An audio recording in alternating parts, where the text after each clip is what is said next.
Well, we're back actually underneath the Porsche.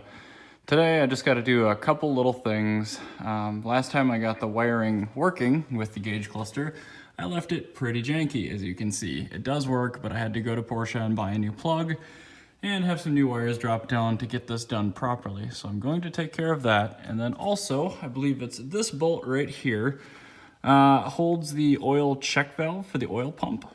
And what I've got is a 997 control piston and spring that I'm going to be putting in right there. And I would really like to replace this oil filter as well. I don't actually have one right now because I didn't have the part number in front of me, but I'm going to see if the Denso filter I have for that Lexus is the same thread, pitch, and diameter. If it is, I'll put that on there and order another one for the ES. So we'll see. Everything is super wet under here, unfortunately. That power steering reservoir up top started leaking all of its fluid, and now I've got a really disgusting car underneath, so that's kind of a bummer. I might take my floor jack over to the wash bay and give it a give it a degrease underneath after I'm done with this. But in addition to that, not today, but sometime in the near future, I'm going to be taking off the headers and mid pipes and reverting to the stock intake plenum, because within the next, I don't know, several months to a year, I will be getting rid of this car. And it seems like they sell better when they're stock. So other than the D-Snorkel and the Krios mod, this car is stock. You know, it's got that new intermediate shaft bearing and rear main seal, so it should be in great shape for whoever buys it next. But, you know, like I said, it just seems like the cars without modifications seem to sell better. So what I'm going to do now is verify that this is indeed the plug I need. If it is, I'm going to slide one of these trays under here to grab some oil that's going to fall out of it, because this goes straight into the oil pump. And then I'll show you what I'm going to be putting inside to replace it. So that bolt I just showed you is correct. Here's the part number for the 997 piston. Here's the part number for the 997 spring.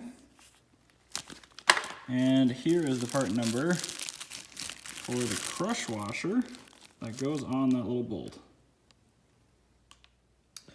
So the items on the bottom are what I took out. Notice there is no bevel on the front of this piston, and there is on the 997, and that the spring length is overall slightly longer on the 997 spring, as well as a slightly thicker spring.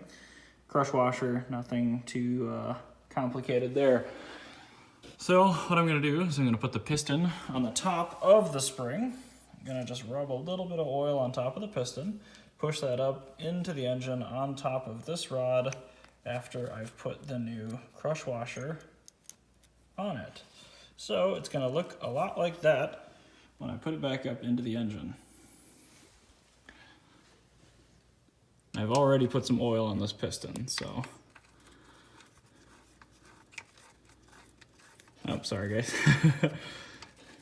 As a one-man show, it's tough to aim the cam correctly sometimes, so. I'm gonna look up the torque spec on that right now.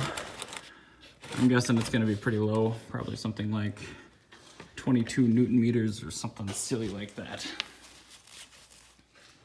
I have to say, wiring in this kind of close quarters, not a lot of fun. So I was able to crimp all the new pins on, which means I should be able to take all this junk out for good. And now I'm gonna get the center section for this plug, load the pins in it correctly, and snap it onto the ECU sender for the Porsche. And the final success. What I'm going to do now is fire up the car and check and make sure both the ECU and the gauge are reading correct coolant temperature, and put this all back together. We should be good to go. Well, I have a plausible temp reading there, and this looks good, so I'll fire it up and see what we can see. I also did just replace that oil piston, so I'm going to see how long it takes for this thing to build initial oil pressure. Ugh, scary.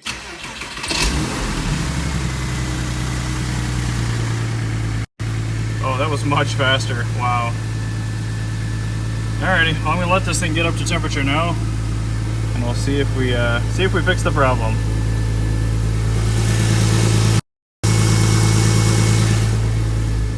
Well, the ECU is reading 123 degrees, and the car is reading about 123 degrees. I'd say we solved that, which is nice. At least we've got an official plug on there. It's kind of a bummer I had to run new wires just to get that done, but you know, it'll work just fine, and other than not looking entirely factory, who really cares? I guess if that's the only consequence of running this 2001 engine in my 2000 model year car, I can totally deal with that. The engine sounds much healthier with that new oil spring too, so I think that was a worthwhile upgrade for sure. Now I just have to sort out the power steering reservoir seal, and this thing should be fully good to go before I revert it to stock here. I still got that kind of weird high idle. I'm going to try to take care of that probably before I revert it to stock, just to figure out. I think it's one of those little capillary vacuum lines underneath the plenum that's probably come out or gotten loose.